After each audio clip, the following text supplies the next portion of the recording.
네, 그러면 이 시간에 일단 이제 467페이지 내용 들어가기 전에 조금 전 시간에 말씀을 드렸던 그 부관, 조건과 기한, 그걸 정확하게 한번 정리를 해보겠습니다. 그래서 법률행위의 계약을 체결한다, 증여계약 체결한다고 생각하시고, 법률행위의 이제 이 부분입니다. 효력의 발생 또는 소멸을 장래의 불확실한 사실,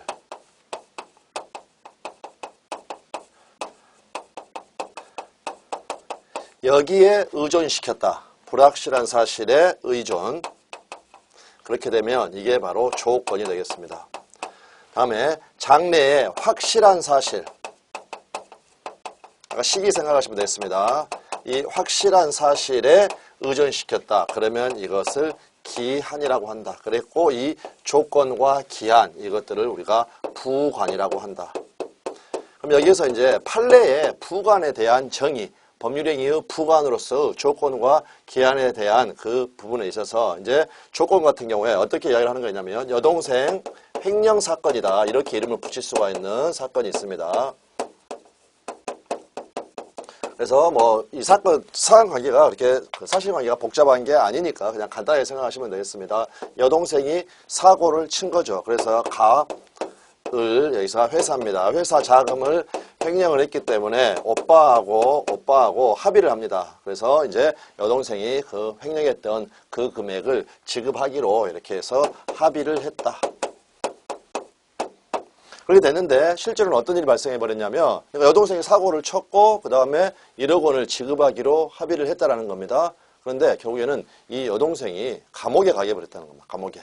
그러니까 오빠가 이 돈을 안 줬겠죠. 그러면서 이제 대법원까지 가게 된 그러한 사건이 됐다라는 겁니다. 그러할 때 이제 오빠 입장에서 어떻게 됐습니까? 주기로 했지만 나는 여동생이 그냥 감옥에 가게 됐으니까 돈을 안 주겠다. 이제 여기에서 우리 판례는 어떤 표현을 썼냐면 법률행위로서 부관의 이제 조건에 대해서 이 의의를 이야기를 하면서 부자가 붙여놓는다는 겁니다. 그래서 의사표시를 하면서 거기에다가 딱 붙여놨기 때문에 의사표시와 일체를 이룬다.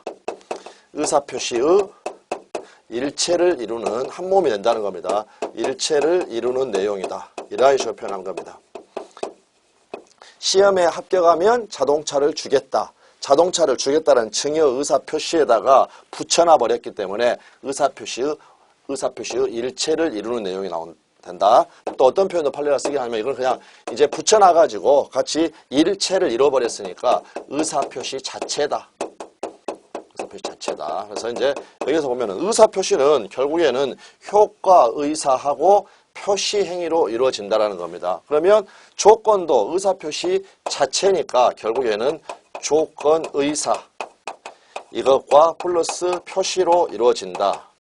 그런데 이 경우에서 이 사안에 있어서는 만약에 오빠가 여동생이 감옥에 가게 되면 이 합의금을 안 줄 조건이었다라고 했다면 그거를 표시를 했어요. 표시.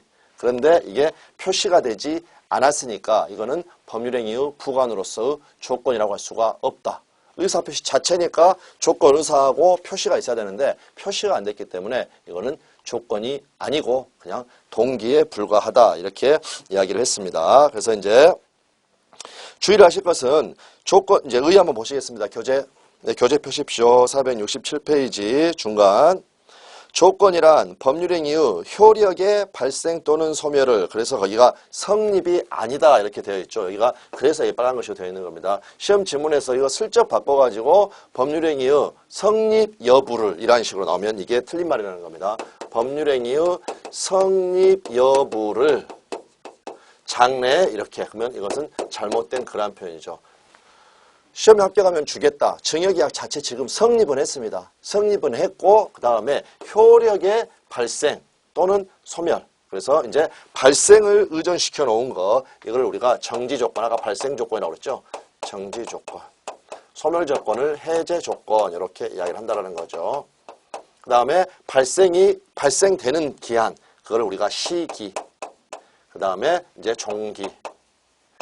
종기는 아까 12월 31일, 시기는 1월 1일 이렇게 생각하시면 되겠습니다. 그래서 장래의 불확실한 사실의 성취 여부에 의존케 하는 그러한 그 법률행위의 부관이다. 그래서 이제 그 밑에 나와 있습니다. 조건은 판례 내용 보시겠습니다. 법률행위의 효력의 발생 또는 소멸을 장래의 불확실한 사실의 성부에 의존케 하는 법률행위의 부관으로서 당의 법률행위를 구성하는 의사표시의 일체적인 내용을 이루는 것이므로 의사표시의 일반 원칙에 따라서 조건을 붙이고자 하는 의사, 즉 조건 의사와 표시가 필요하다. 조건 의사가 있더라도 여동생이 감옥에 가게 되면 그 합의금을 지급하지 않을 그런 조건 의사가 있더라도 그것이 외부에 표시되지 않으면 법률행위의 동기에 불과할 뿐이고 법률행위의 부관으로서의 조건이라고 할 수가 없다. 그래서 이제 밑에 조건은 조건 의사와 표시를 요건으로 하는 법률행위 부관으로서 조건 의사가 있더라도 조건이 외부에 표시되지 않으면 그거는 법률행위의 동기에 지나지 않는다. 이렇게 나올 수도 있고 조건이 아니다. 이렇게 나올 수도 있다라는 겁니다. 다시 한번 넘기셔가지고 또 조건의 의미 성질 나와 있습니다. 조건은 법률행위의 발생 또는 소멸을 장래의 불확실한 사실의 성부에 의존케 하는 법률행위의 부관으로서 법률행위에 있어서 효과의사와 일체적 내용을 이루는 뭐라고 되어 있습니까? 의사표시 그 자체이다. 따라서 조건 의사가 법률행위의 내용으로 외부에 표시되어야 된다. 이제 이러한 부분이 나와 있습니다. 또 밑에 하나 정의 하나 볼까요? 조건은 법률행위의 당사자가 이제 그 부분 밑줄 쳐두십시오. 그 의사표시에 의하여 법률행위와 동시에 그 법률행위의 내용으로서 부과시켜 그 법률행위의 효력을 제한하는 법률행위의 부관이다. 그래서 이제 이 부분 보시면 되겠습니다. 그래서 여기에서는 지금 그 부분이 의사표시에 의하여 붙여놓는다. 그 말이 무슨 말이냐면 당사자가 임의로 붙여놔야 된다. 임의로 붙여놔야 된다. 그런데 이와 구별을 해가지고 조건이 아닌 것으로서 뒷부분에 나오지만 법정 조건이라는 게 있습니다. 법정 조건은 당사자가 의사로 붙여놓은 게 아니죠. 항상 그때마다 합격하면 주겠다. 의사로 붙여놓은 겁니다. 그런데 예를 들어서 법정 조건 같은 경우에는 이제 법인이라는 게 만들어지려면 이렇게 주무관청의 허가를 얻어야 됩니다. 주무관청의 허가. 그러니까 우리가 일상적인 용어로 한번 생각을 해보면 주무관청 허가 저거 조건이네. 주무관청 허가 조건이 이루어져야 돼, 성취돼야 되니까 허가를 받아야 법인이 설립될 수 있구나. 그렇게 보면 일상적인 용어로 보면 그게 조건 같아 보입니다. 그런데 법률행위의 부관으로서 조건이라는 것은 당사자가 의사에 의해서 임의로 붙여놔야 되는 거기 때문에 법정 조건 같은 경우에는 결국에는 조건이 아니다. 조건이 아니다. 이 조건이 아니다라는 말, 이 앞에가 법률행위의 부관으로서, 법률행위의 부관으로서 조건이 아니다. 이제 그런 이야기가 나와 있는 겁니다. 그래서 이제 여기 1번 밑에 2번, 그 다음에 읽어보시면 되겠고, 그 다음에 작은 놈의 3번. 조건은 법률 행위의 부관인 만큼 당사자가 사적 자치에 의하여, 그 의사에 의하여 임의로 붙여놔야 된 것이어야 된다. 따라서 법률행위의 효력 발생을 위하여 법률이 요구하는 요건인 법정 조건은 조건이 아니다. 그래서 거기 보면 법인의 설립에서 주무관청의 허가를 받아야 되는데 그거는 법이 요구하고 있는 거다. 사람이 의사에 의해서 붙여놓은 게 아니다. 이제 그렇게 보시면 되겠습니다. 그랬고 이제 그 밑에 조건의 종류가 나와 있고 정지 조건, 해제 조건. 이거는 개념 딱 잡힐 때까지 계속 시험에 합격하면 자동차 주겠다. 내지는 부동산을 주겠다. 해제 조건 어떻습니까? 먼저 주고 그 다음에 시험에 떨어지면 뱉어내라. 이런 식으로 되어 있는 거. 그래서 정지 조건은 발생 조건, 해제 조건은 소멸 조건. 계속 개념 딱 잡히실 때까지는 계속 같이 그렇게 확인해 가면서 보는 겁니다. 바꿔가면서 이제 그 부분 나와 있습니다. 그렇게 됐고, 그 다음에 이제 우측에 가면 469페이지 제일 상단에 판례가 하나가 나와 있고, 이제 이 판례 같은 경우에도 지금 밑에 보면 이렇게 2번 정도 이렇게 출제가 됐던 그러한 부분입니다. 그래서 소유권 유보부의 동산 매매라는 그 개념 파악하고 가겠습니다. 그래서 이거는 그 제목 자체, 용어 자체에서 이제 이 부분을 잘 끄집어내야 됩니다. 그래서 일단은 제목은 뭐였냐면 소유권 유보부. 특히 이제 핵심이 되는 단어는 이 부분이 되겠습니다. 소유권을 유보했다. 소유권 유보부 동산 매매의 법적 성질. 그래서 이 매매의 법적 성질. 그래서 이제 이거 생각해 보시면 되겠습니다. 갑하고 을하고 매매 계약을 체결을 했다. 동산이니까 뭘 예로 들까요? 냉장고. 예, 냉장고. 그런데 이제 이때 같은 경우에 특히 소유권 유보부 동산 매매 이거 어디에서 많이 하는 거냐면 할부거래 할 때 많이 하는 겁니다. 할부거래. 그래서 통상의 경우에 이제 매매 계약이라는 채권 행위 약속을 하고 그 다음에 이제 동산의 소유권을 넘겨주게 되는 이행 행위가 있어야 됩니다. 이행 행위라는 것은 내 소유권 냉장고 너한테 갑 냉장고죠. 갑을 너한테 주겠다. 그래서 소유권을 양도하는 그 행위 물권 행위가 있어야 됩니다. 물권 행위. 그 다음에 동산 같은 경우에는 냉장고를 얘한테 줘야 됩니다. 그걸 뭐라고 하느냐? 인도라고 합니다. 인도에 준다. 그렇게 되면 얘가 통상의 경우에는 소유권을 취득을 하게 되는데 이제 이게 핵심입니다. 통상의 경우에 인도까지 다 해주면 을이 소유권을 취득을 하는데 이거 같은 경우에는 소유권을 유보해놨다. 이 단어에서 이제 어감을 잡아야 된다는 거죠. 그러면 소유권 유보부 매매다. 그걸 했다. 다 줬다. 소유권 넘어갔다는 겁니까? 안 넘어갔답니까? 안 넘어갔다는 거죠. 유보해놨다. 그래서 이거를 갑한테 소유권을 남겨놨다는 겁니다. 남겨놓았다. 그게 소유권이 유보가 됐다라는 겁니다. 그러면 을이 소유권 갖는 건 언제입니까?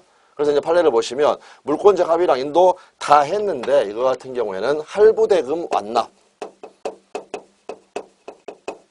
할부대금 완납이 정지 조건으로 붙어 있다는 겁니다. 정지 조건. 그 말은 무슨 말이냐? 을이 할부대금을 다 지급을 하면 이때 정지 조건이니까 발생 조건이 되겠죠. 뭐가 발생하겠습니까? 소유권. 을한테 할부대금을 완납하면 소유권 취득. 이 말은 을한테 할부대금을 완납하면 을한테 소유권이 발생한다. 그렇기 때문에 동산의 소유권 유보부 매매 이거 같은 경우에는 정지 조건부다. 이제 이 부분이 되겠습니다. 그래서 전체 한번 읽어보겠습니다. 동산의 매매 계약을 체결하면서 매도인이 대금을 모두 지급받기 전에 목적물을 매수에게 인도하지만 대금이 모두 지급될 때까지는 그래서 이제 이 부분을 그냥 할부대금 완납 이렇게 생각하시면 되겠습니다. 목적물의 소유권은 매도인에게 동그라미 쳐야 되겠죠. 유보되며 매도인한테 남아있으며 대금이 모두 지급된 때에 그 소유권이 매수인에게 이전된다는 내용의 소위 소유권 유보의 특약을 한 경우 목적물의 소유권을 이전한다라는 당사자 사이의 물권적 합의는 매매계약 체결하고 목적물을 인도한 때 이미 있습니다. 넘겨주겠다라는 것은. 그렇지만 대금이 모두 지급되는 것을 정지 조건으로 함으로 발생한다는 겁니다. 그러므로 목적물이 매수인에게 인도되었다고 하더라도 특별한 사정이 없는 한 매도인은 대금이 모두 지급될 때까지 소유자니까 매수인뿐만이 아니라 제3자에 대해서도 유보된 목적물의 소유권을 주장할 수가 있고 다만 대금이 모두 지급될 때에는 정지 조건이 성취되어 별도 의사표시 없이 목적물의 소유권이 매수인에게 이전된다. 그래서 19회 기출 동산의 소유권 유보부 매매에서 소유권 유보 특약을 한 경우에 그 특약은 해제 조건부가 아니라 정지 조건부가 되겠죠. 다음에 24회 때는 이런 식으로 시험에 나왔습니다. 법률 효과가 확정적이지 않은 것은 그랬을 때 이거 같은 경우에 조건이 붙어 있으니까 확정적이지 않죠. 얘가 아직 소유자가 안 됐고 그 다음에 대금을 완납하면 얘가 소유자 되는 거고 완납 못하면 그대로 그냥 남아있었던 소유권 갑이 되는 거고 그렇기 때문에 불확정적이다 나와 있습니다. 다음에 가장 조건이 나와 있고 가장 조건은 그냥 말 그대로 가장 조건 얘는 가짜 조건입니다. 그래서 다른 말로 이거는 무늬만 조건이다. 그래서 일단 첫 번째 조금 전에 봤던 법정 조건 이거 같은 경우에는 법률행위 부관으로서 조건이 아니다 그랬고 이유는 뭐였습니까? 당사자 의사에 의해서 붙여놨는데 이것은 그냥 법 규정에서 요구하는 것일 뿐이다. 다음에 2번 불법 조건 불법 조건 같은 경우에는 이제 이거는 조건이 아니죠. 조건이 아니고 이제 이 경우에 있어서는 그냥 그 조문 자체로 그러니까 이거 생각하시면 되겠습니다. 갑이 을한테 이렇게 증여 계약을 체결을 하고 그 다음에 등기까지 넘겨줬습니다. 그런데 이 부채관계의 종료를 해제 조건으로 했다. 부첩 관계의 종료를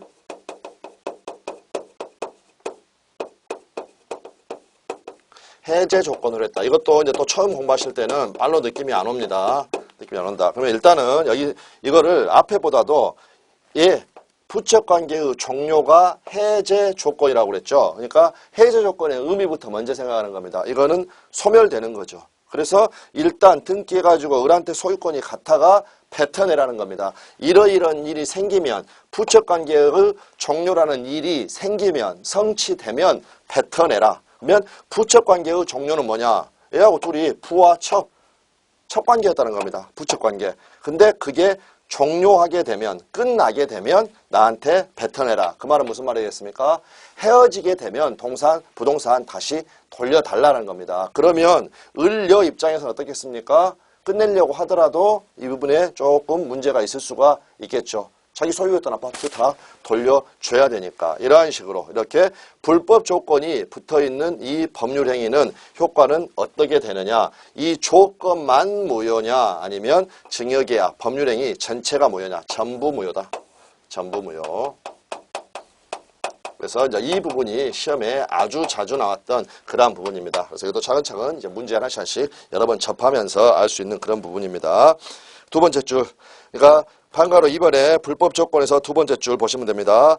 그 불법 조건만이 무효가 아니고 법률행위 자체가 무효로 된다. 거기에서는 이제 전부가 무효다. 그런 표현도 같이 적어두시면 되겠습니다. 그 밑에도 나와있죠. 조건만을 분리하여 무효로 할 수가 있다. 그러면 X. 지겹게도 시험에 많이 나온 부분입니다. 지겹게도. 그 다음에 이제 다음 밑에 보시면 판가로 3번에 기성 조건입니다. 기성. 그러니까 이미 성취된 것. 그래서 조건은 그 의 자체가 장래의 불확실한 사실입니다.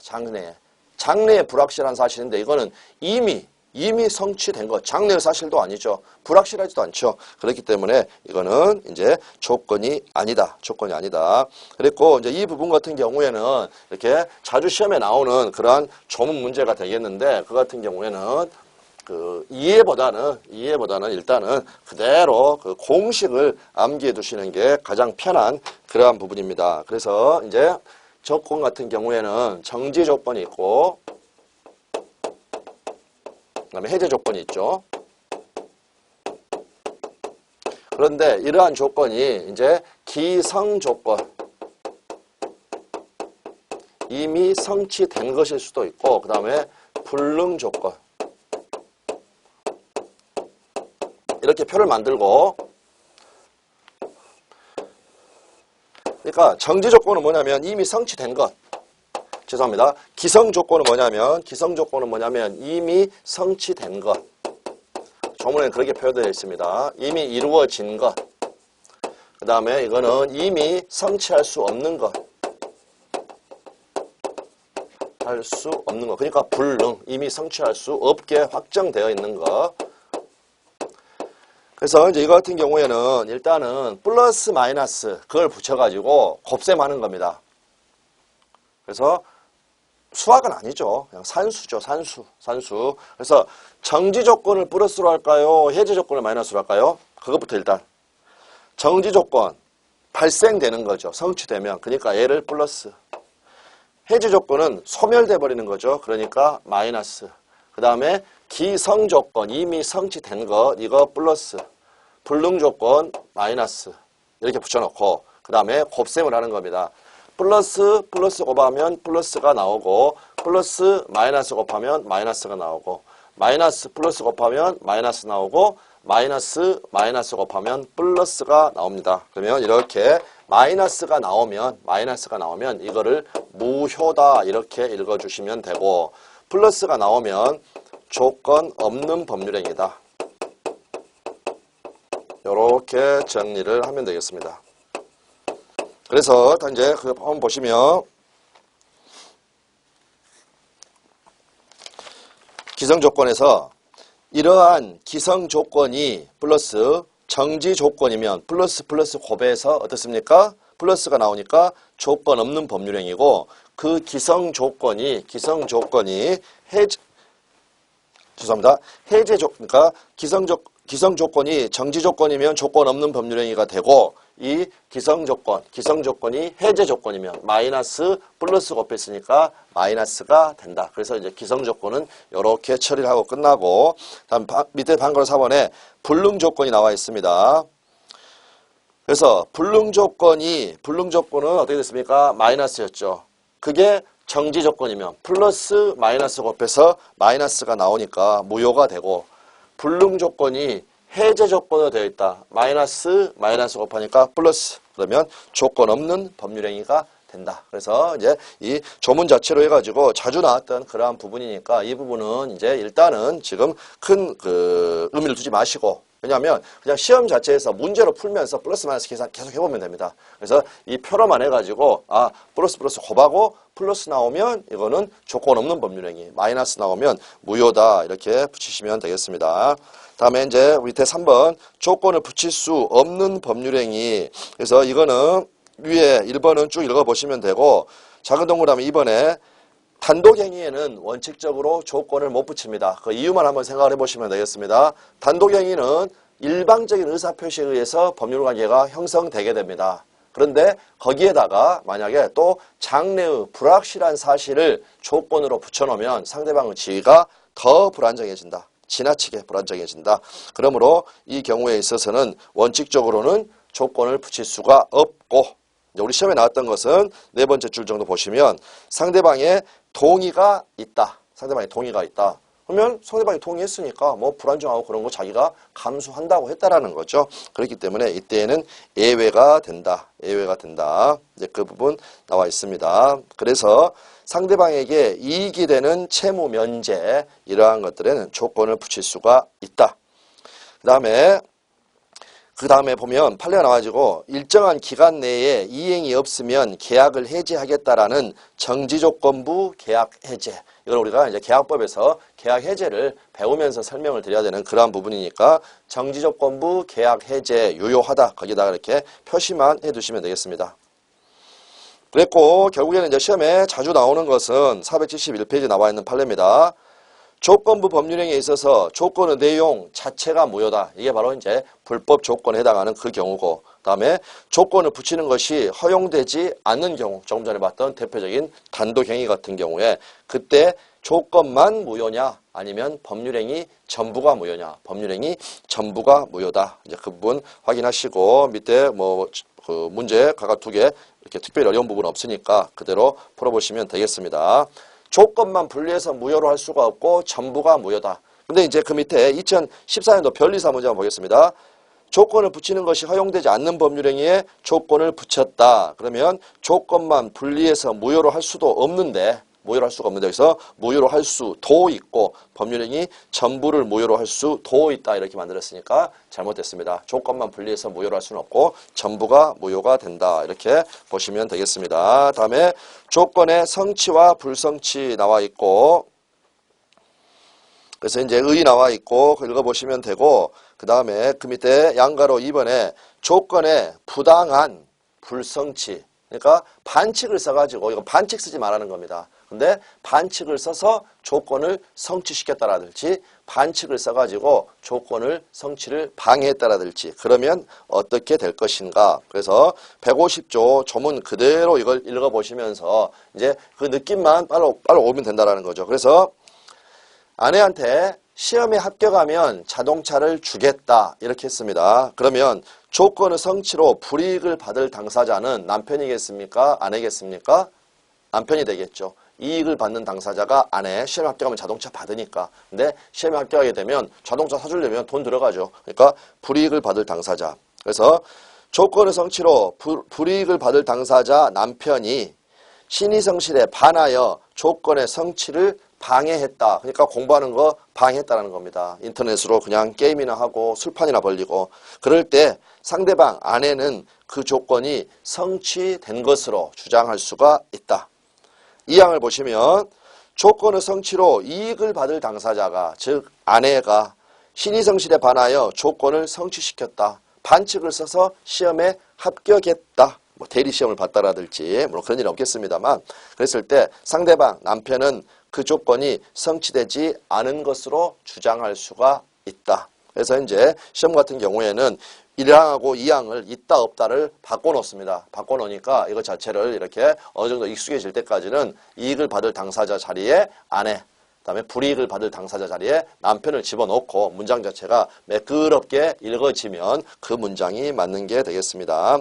그리고 조문 바로 밑에를 보면 신의 성실에 반하여 조건의 성취를 방해한다. 그런데 이 조건의 성취를 방해하는 것은 고의로 방해할 수도 있지만 주의 의무를 게을리해가지고 방해가 될 수도 있죠. 그러니까 고의, 과실 다 포함한다. 꼭 고의로 방해한 것만 말하는 게 아니라 과실로 방해하는 것도 방해하는 것이다. 이제 그 느낌 봐두시면 되겠고, 그 다음에 해야 될 일을 안 해가지고 부작위, 안 하는 거, 해야 될 일을 안 해가지고 부작위로도 이렇게 조건을 방해할 수가 있습니다. 그럼 읽어볼까요?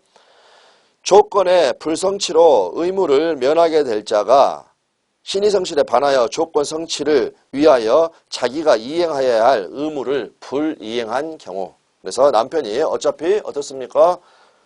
그러니까 불성취로 의무를 면하게 될 자, 아내가 시험에 떨어지면 남편은 어떻습니까? 자동차를 안 줘도 되죠. 면하게 될 자가 그래도 가서 먹고 살아야 되니까 월급은 받아와야 될 거 아닙니까? 근데 자기가 해야 될 일을 안 해버려가지고 아내가 공부를 못하게 돼버렸다. 이러한 경우도 포함이 된다라는 거. 이제 그 부분 나와 있고.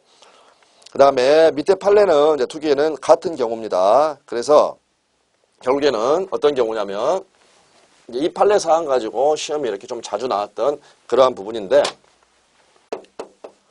갑하고 을하고 공사 계약을 체결을 했습니다. 그렇게 돼서 이제 이 경우에 있어서는 을이라는 친구가 공사를 다 하고 준공 필증 완공되는 거죠. 준공 필증을 받을 것을 조건으로 대금 지급 약정이 있었다라는 거죠. 그러한 상태에서 요 갑이 이 공사를 방해했습니다.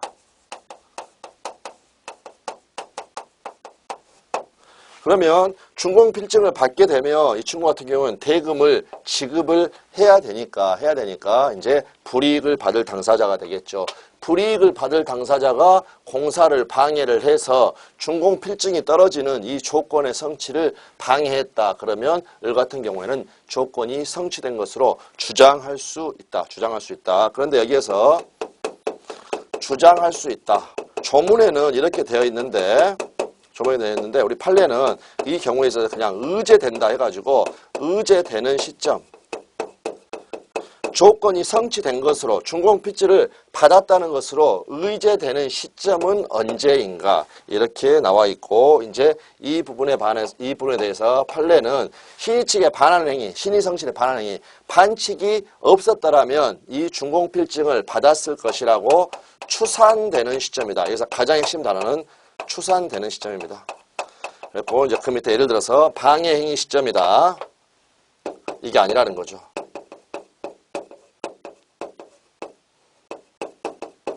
그래서 공사의 방해가 없었다면 을은 이제 공사가 다 완공돼가지고 준공 필증을 받았다, 조건이 성취됐다라고 주장할 수가 있는데 그 주장할 수가 있는 조건이 성취된 것으로 의제되는 그 시점은 언제가 되겠는가? 그래서 이거 같은 경우에는 달력보면 알 수 있는 날짜가 아닙니다. 그 말은 무슨 말이냐?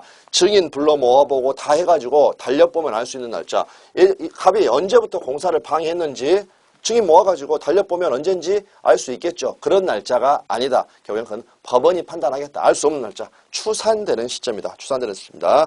그래서 밑에 확인하면 조건 성취 의시의 시점은 신의 성실에 반하는 행위가 없었더라면, 공사 방해가 없었더라면 조건이 성취되었으리라고 추산되는 시점이다. 추산되는 시점이다.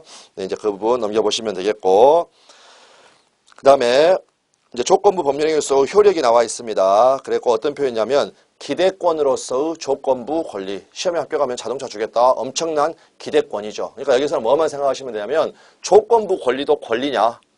시험에 합격하면 자동차 받을 수 있는 권리, 기대권으로서 권리다. 권리다라는 결론이 나와버렸기 때문에 이 경우에 있어서는 침해하면 안 된다. 그게 나오는 겁니다. 그래서 이제 그러한 것을 소극적인 보호해서 침해하면 안 된다. 침해 금지가 나오는 거고, 그 다음에 적극적 보호해 가서 이 권리도 합격하면 받을 수 있는 권리, 그것도 권리니까 이제 뭘 할 수가 있느냐? 처분, 상속, 보존, 담보로 할 수가 있다. 이제 그 부분들이 나와 있습니다. 그래서 쭉 보시면 되겠고, 일단 그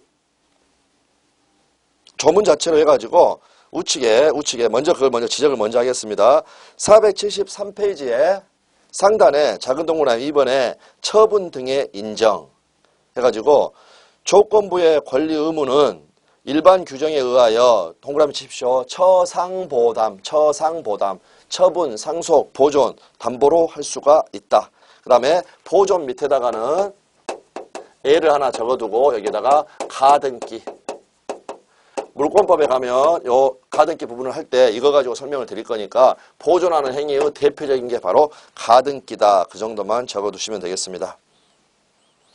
그랬고 처상보담, 처분, 상속, 보존 또는 담보로 할 수 있다. 이게 단일 조문 지문으로서는 우리 시험에 가장 많이 나온 그러한 지문이 되겠습니다. 그랬고 정답 자체로 됐던 적도 한 두세 번이 있으니까 꼭 암기를 해둬야 되는 필수 조문이 된다. 그랬고 이제 좌측으로 다시 가셔가지고 이 판례만 여기는 보시면 되겠습니다. 위쪽은 쭉 한번 읽어보시면 되겠고, 해제조건부 증여. 그러면 해제조건부니까 뭐가 되겠습니까? 뱉어내라, 돌려주라. 먼저 소유권 넘겨주고 그 다음에 시험에 불합격하면 돌려주라, 뱉어내라. 해제조건부 증여로 인한 소유권 이전 등기를 마친 경우에 조건 성취의 효과 및 그 다음에 조건 성취의 효과는 뭐가 되겠습니까? 시험에 불합격하면 뱉어내라 했는데 불합격하게 되면 그 효과는 어떻게 되느냐. 그 다음에 조건 성취 전에 수증자가 한 처분행위의 효력. 시험을 아직 보기도 전에 아내가 그 부동산을 다른 사람한테 팔아버렸다. 그러면 어떠한 효력이 생길 것인가? 그랬을 때 해제조건부 증여로 인한 부동산 소유권 이전 등기를 마쳤다 하더라도 해제 조건이 성취되면 소유권은 증여자에게 복귀한다. 복귀다 동그라미 쳐두십시오. 이거는 이제 물권법 그 내공도 약간 필요한 부분인데 지금 여기에서 그냥 해제 조건이 성취되면 소유권은 당연히 복귀한다. 복귀. 이 경우에 당사자 간에 별다른 의사표시가 없는 한 조건 성취의 효과는 소급하지 않는다. 이 부분도 이제 바로 나오는 중요한 부분입니다. 조건 성취의 효과는 원칙적으로 소급표가 없다. 여기 지금 나왔으니까 생각을 해보면 지금 바로 이제 우측에 그 부분이 나와 있는데 조건은 어떻습니까? 장래 어떤 사실이 이루어지게 되면 정지 조건의 효력이 생기는 거죠. 그 다음에 해제 조건 효력이 없어지는 거고 이미 장래의 불확실한 사실에 효력의 발생 또는 소멸을 의존시켜 놨기 때문에 이거는 본질적으로 개념 자체 이거는 소급표가 있을 수가 없는 거죠. 장래의 사실과 연관이 되어 있는 거니까. 그래서 그 원칙을 이야기하고 있는 겁니다. 그래서 소급하지 아니하고 조건 성취 전에 수증자가 한 처분행위는 조건 성취의 효과를 제한하는 한도 내에서는 무효. 조건 성취의 효과를 제한하는 한도 거기다가 밑줄을 쳐두시고 조건 성취의 효과가 뭐였습니까? 조건 성취의 효과를 제한하는 한도 내에서는 무효라고 했습니다. 제한하는 한도 내에서는 무효. 방금 봤죠? 조건 성취의 효과는 소유권의 당연복귀.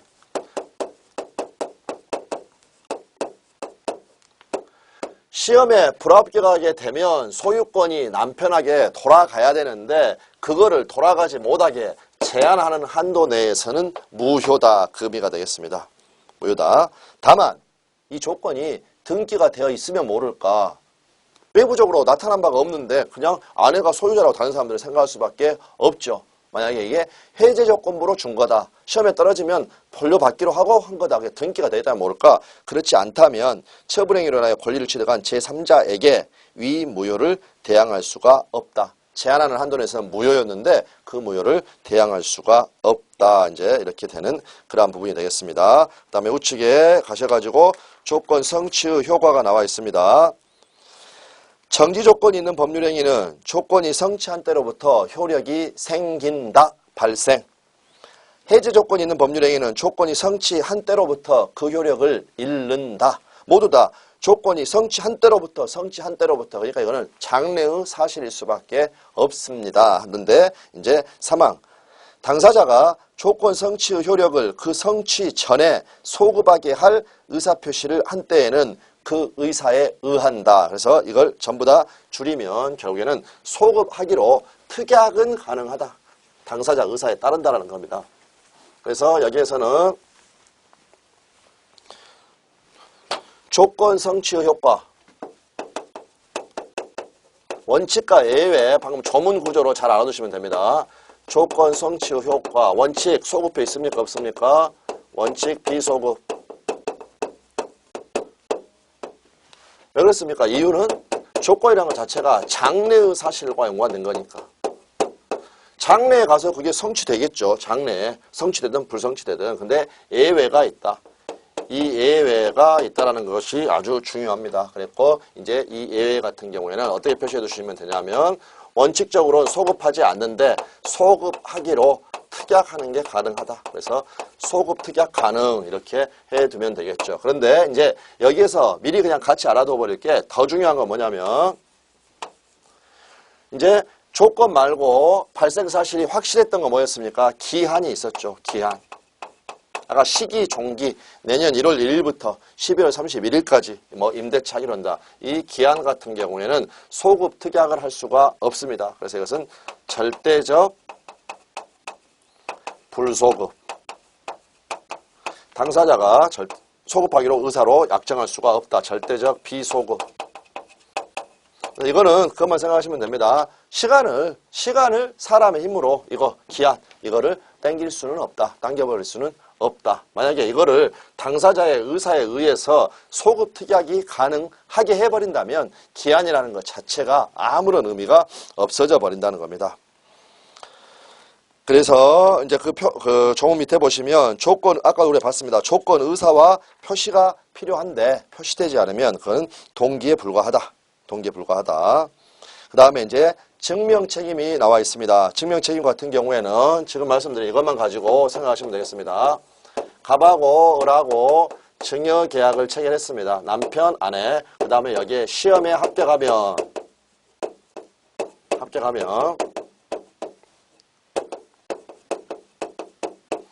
그래서 만약에 이 아내하고 남편이 이제 법원에 가가지고 소송을 붙게 되었다. 그러면 아내 쪽에서 먼저 자동차 주라 이렇게 해야 되겠죠. 그러려면 아내는 뭘 입증을 하면 되는 거냐면 증여계약이 있었다. 요거를 입증을 하면 되는 겁니다. 그래서 먼저 이제 아내가 이렇게 공격을 하면 자, 너 나한테 주기로 했으니까 증여계약이 있었으니까 자동차 주라 이렇게 한다라는 겁니다. 그러면 이제 이 남편 쪽에서 주기 싫으면 방어를 해야 됩니다. 그래서 아니 못 주겠다. 왜 못 주겠느냐? 이거는 정지 조건이 붙어 있었다. 시험에 합격하면 자동차 합격하면 주기로 하겠다라는 정지 조건부 법률 행위다. 법률 행위에 해당. 즉 조건이 정지 조건부 합격하면 주기로 했으니까 나는 못 주겠다. 그래서 이제 이 아내가 이렇게 입증한다는 겁니다. 그래서 첫 번째 아내가 1번 이걸 공격을 하면 남편이 이걸로 방어를 하고 다시 아내는 그럼 어떤 면 되겠습니까? 시험에 합격해가지고 합격증을 딱 내밀면 된다는 거. 그래서 조건 성취의 사실,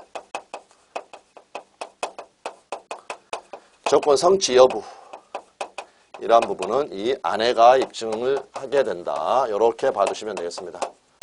이 부분도 이제 이렇게 그 시험이라든지 그 지문을 통해 가지고 연습하시는 그 부분이 필요합니다. 근데 이제 중요한 거는 이 아내 그 다음에 남편 이 부분을 달리 표현한다라는 거죠. 그래서 아내는 결국에는 권리 취득을 주장하는 자입니다. 취득을 주장하는 자. 자동차 주라 이렇게 주장하는 자. 그 다음에 이것은 발생을 다투는 자. 남편은 다투는 자. 안 주려고 하는 자. 이렇게 되어 있다. 그래서 증명책임, 정지조건부 법률행위라는 점은 못 주겠다라고 하는 효과 발생을 다투려는 자가 입증을 해야 되고 조건의 성취, 정지조건의 성취는 즉 시험에 합격했다라는 것은 효과 발생을 주장하는 자, 권리 취득을 주장하는 아내가 입증을 해야 된다. 이제 이 부분 나와 있습니다. 그 밑에 해제조건부 증여로 소유권 이전 등기 후에 해제조건이 성취되면 어떻게 된다고 그랬습니까? 소유권은 복귀한다. 그랬고 소급표는 없지만 그 조건이 등기되어 있어야 제3자에게 대항한다. 무엇을 대항한다? 무효를. 어떻게 무효습니까? 소유권을 제한하는 한도 내에서는 무효라는 그 무효를 등기가 되어 있어야 제3자에게 대항이 가능하다. 다음에 조건은 소급특약이 가능한데 기한은 절대적 불소급이다. 그 부분 나와 있고 그 다음에 밑에 반가로 1번 법률행위 효력의 확정 그 부분 이제 중복되는 그 부분들이니까 이렇게 읽어봐 주시면 되겠습니다. 그랬고 넘기셔가지고 반가로 2번 조건 성취 효력이 소급하는지 여부 그것도 이미 설명을 드렸고 이제 그 다음에 보실 게 기한이 되겠습니다. 기한 아까 내년 1월 1일부터 그 다음에 12월 31일까지 임대차 하기로 한다. 그래서 이거는 발생 사실이 확실한 거죠. 조건하고 차이는. 그래서 의 한번 보시면 기한이란 법률행위의 또 역시 마찬가지입니다. 효력의 발생이나 소멸을 장래 발생할 것이 확실한 사실에 의존케 하는 법률행위의 부관이다. 이제 이 부분 나와 있고 그 다음에 종류는 시기, 종기 나와 있고 다음에 확정기한, 불확정기한이 나와 있습니다. 그래서 시기란 발생하는 겁니다. 생긴다. 효력의 발생에 관한 것. 종기는 소멸과 같은 것. 다음에 확정기한과 불확정기한이 나와 있는데 여기서 불확정기한이라고 말을 하는 대표적인 것만 하나 이렇게 봐두시면 되겠습니다. 그래서 불확정기한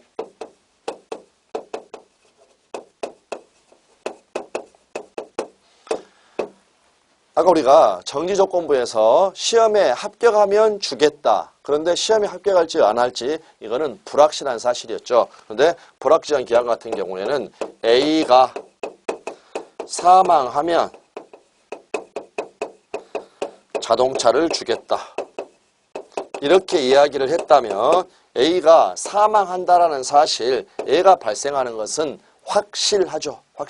그러니까 이거를 일단 기한이라고 하고 다만 언제 죽을지는 모르니까 언제 죽을지는 불확정적이다. 불확실하다. 그래서 이것을 불확정기한이다. 이렇게 이야기를 합니다. 이렇게 이야기를 하고 그 다음에 일단 그 475페이지에 나와 있는 그 부분들은 쭉 읽어보시면 되고 그 다음에 이제 그 밑에 나와 있는 판례가 조금 이렇게 알쏭달쏭한 그러한 표현이 있습니다. 그래서 이 판례 자체 당연히 중요한 판례니까 꼭 이해를 해 두셔야 되겠습니다. 일단 쟁점 먼저 읽어보겠습니다.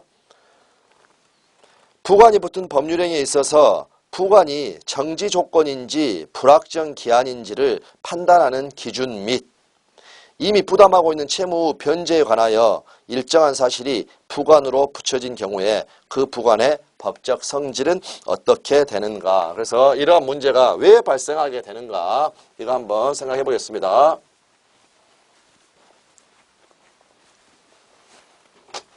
그래서 첫 번째 시험에 합격하면 자동차를 주겠다.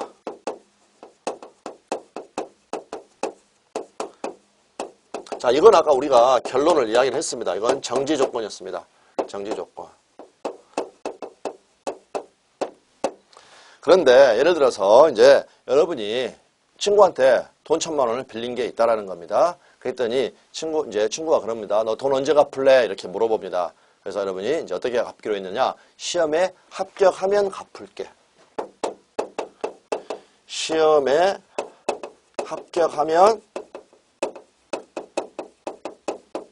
갚겠다. 시험에 합격하면 자동차를 주겠다. 돈 언제 갚을래 했더니 시험에 합격하면 갚겠다. 결국에 지금 앞에 붙어있는 이 부분이 표현이 똑같다는 겁니다. 똑같다. 그러면 위에 게 정지 조건이었으니까 얘도 정지 조건이냐? 그렇지가 않다. 그래서 이제 읽어보겠습니다. 부관이 붙은 법률행위에 있어서 부관에 표시된 사실이 발생하지 아니하면 채무를 이행하지 아니하여도 된다고 보는 것이 상당한 거. 어떤 거겠습니까? 부관에 붙어있는 사실이 발생하지 않으면 채무를 이행하지 않아도 됩니까? 시험에 합격한다는 사실이 발생하지 않았다. 즉 시험에 불합격해버렸다. 조건이 성취되지 않았다. 그러면은 자동차를 주지 않아도 된다. 이렇게 보면은 이거는 조건에 해당한다라는 겁니다. 그런데 표시된 사실이 발생한 때는 물론이고 반대로 발생하지 아니한 것이 확정된 때에도 그 채무를 이행하여야 한다고 보는 것이 상당한 경우. 그래서 이거 한번 생각해 보겠습니다. 시험에 합격하면 돈 갚겠다고 그랬죠. 시험에 합격했습니다. 그러면 이행기가 됐고 돈 갚아야 되겠죠. 그런데 만약에 우리 중개사 시험 제도가 없어져 버려가지고 시험에 합격할 일이, 즉 합격한다는 사실이 발생이 불가능하게 됐다. 만약에 중개사 시험 제도가 폐지가 돼버렸다. 그러면 시험에 합격한다는 일은 있을 수가 없게 된 거죠. 그러면 돈 갚아야 됩니까? 안 갚아야 됩니까? 건전한 상식으로 접근하셔야 됩니다. 여기서 건전한 상식으로 접근이 안 되면 이 부분이 어려워집니다. 자, 다시 한번 1,000만 원 빌린 게 있는데 언제까지 갚을래? 친구가 물어봤습니다. 여러분이 뭐라고 했느냐? 시험에 합격하면 갚겠다. 합격하면 갚는 건 당연한 거고 갑자기 시험 제도가 없어져 버려가지고 시험에 합격할 일이 없게 돼버렸다. 갚아야 됩니까? 안 갚아야 됩니까? 건전한 상식 갚아야죠. 그렇게 되면 조금 전에는 시험에 합격하는 일이 없게 되면 자동차를 안 줘도 됐다라는 겁니다. 근데 이때도 갚아야 된다. 그러면 그건 조건은 아니라는 거죠. 그래서 그 부분 다시 한번 보겠습니다. 표시된 사실이 발생한 때에는 물론이고 반대로 발생하지 아니하는 것이 확정된 때에도, 즉 시험 제도가 없어져 버려가지고 시험에 합격하는 일이 발생하지 않은 것으로 확정된 때에도 돈을 갚아야 된다고 보는 것이 상당하면 이거는 기한이다.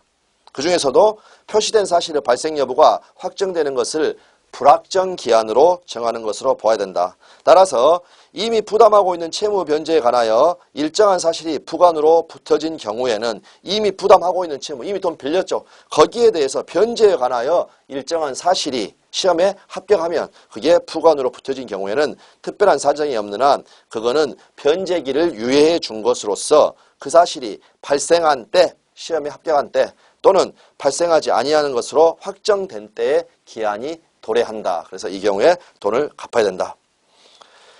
그래서 방가로 1번 정지조건과 불확정 기한은 의사표시의 해석을 통해서 구별할 수가 있는 거죠. 지금 쭉 하고 있었던 작업들이 뭐였느냐, 자동차 줘야 되느냐, 돈 갚아야 되느냐, 그게 바로 의사표시를 해석을 하고 있었다는 겁니다. 의사표시 해석의 문제고, 밑에 방가로 2번 부관이 붙은 법률행위에서 부관에 표시된 사실이 발생하지 않으면 채무를 이행하지 않아도 된다고 보는 것이 상당하다. 자동차 안 줘도 된다라고 보면 이거는 부관은 불확정 기한이 아니라 조건이 되겠죠. 조건이 된다. 그래서 이제 이 부분 봐주시면 되겠습니다.